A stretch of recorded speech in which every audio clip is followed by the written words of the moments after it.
বাগবাজারের সামনে যে বলরাম মন্দির, যেখানে শ্রীরামকৃষ্ণ এবং স্বামী বিবেকানন্দ তাদের যে ধন্য যে বলরাম মন্দির, সেখানে শ্রদ্ধা জ্ঞাপন করে সেই শান্তি মিছিল, সেইটা প্রদেশ কংগ্রেসের রাজ্য শাখার পক্ষ থেকে যে এই যে শান্তি মিছিল, সেই শান্তি মিছিল রওনা দিয়েছে। আমরা দেখতে পাচ্ছি শান্তি মিছিলে মহিলা কর্মী থেকে পুরুষ কর্মী সব ধর্মের মানুষরা রয়েছে এবং তাদের যে বক্তব্য, ভারত জুড়ে ধর্মের নামে হিংসা, এই বিষয়ের প্রতিবাদে তারা এই মিছিলে নেমেছেন।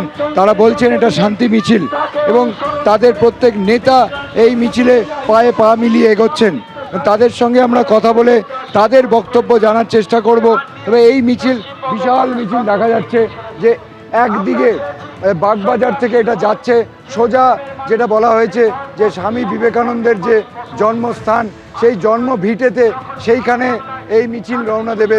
সরাসরি দেখতে পাচ্ছ যে বিপুল মানুষ সংখ্যায় মানুষ তারা একত্রিত হয়েছে, শান্তি মিছিল বলছে। আমাদের সঙ্গে রয়েছে, আপনারা এই মিছিল আজকে শান্তি মিছিল কেন ডেকেছেন? শুভঙ্কর সরকারের নেতৃত্বে গোটা কংগ্রেস আজকে এখানে নেমেছে রাস্তায়, সম্প্রীতির বার্তা, ভ্রাতৃত্বের বার্তা। এবং আমরা মনে করি যারা চাকরি খেলো এবং চাকরি খেতে সাহায্য করলো বিজেপি এবং তৃণমূল, শুভেন্দুবাবু এবং আজকের দিনের মুখ্যমন্ত্রী, তারা তাদের পদত্যাগ করে তারপরে সব কথা বলা। সবার পদত্যাগ করতে হবে। শাসক দল রাজ্যের যে আছে সেই মুখ্যমন্ত্রী এবং বিরোধী দলের যে বিরোধী দলনেতা, তাদের পদত্যাগ করতে হবে এই দাবি এবং শান্তি বজায় রাখতে এই দাবি রেখেই, এই আবেদন রেখেই তাদের এই মিছিল এবং এগিয়ে চলেছে বাগবাজার থেকে স্বামী বিবেকানন্দের জন্মভূমি যেখানে সিমলা, সেখানের দিকে যাচ্ছে। ধন্যবাদ। ছিল রাজ্য সরকারের সাফল্যের মুকুটে নতুন পালক। কমার্শিয়াল ট্যাক্স আদায়ের হার বৃদ্ধির নিরিখে দেশের চেয়ে এগিয়ে পশ্চিমবঙ্গ। 2024-25 অর্থবর্ষে দেশে কমার্শিয়াল ট্যাক্স আদায় বেড়েছে 9.44% হারে। আর এই সময়ের মধ্যে পশ্চিমবঙ্গে কমার্শিয়াল ট্যাক্স আদায় বৃদ্ধির হার 11.43%, যা দেশের চেয়ে প্রায় 2% বেশি।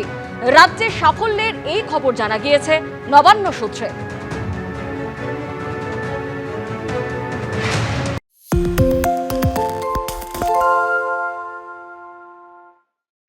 সত্য অন্তহীন, সত্যের খোঁজও তাই, সত্য সন্ধানে তাই আমরা অক্লান্ত, অকুতভয়। এবিপি আনন্দ নতুন ভাবনার প্রতীক, যা মনে মুক্ত, তথ্যে যুক্ত এবং যাবতীয় সীমানার বাঁধন থেকে মুক্ত। সীমা না শব্দটির মধ্যে লুকিয়ে আছে মানা শব্দটি, যেন চোখ রাঙানি এক অদৃশ্য বেড়াজাল, যা আটকে রাখে আমাদের এক ছোট্ট গণ্ডির মধ্যে। একমাত্র সঠিক খবরই গড়ে তুলবে এক মুক্ত সমাজ। সেই জগৎ গড়ার লক্ষ্যে কোনো সীমানার ঠুকুটি আমরা মানব না। এবিপি আনন্দ এগিয়ে থাকে, এগিয়ে রাখে।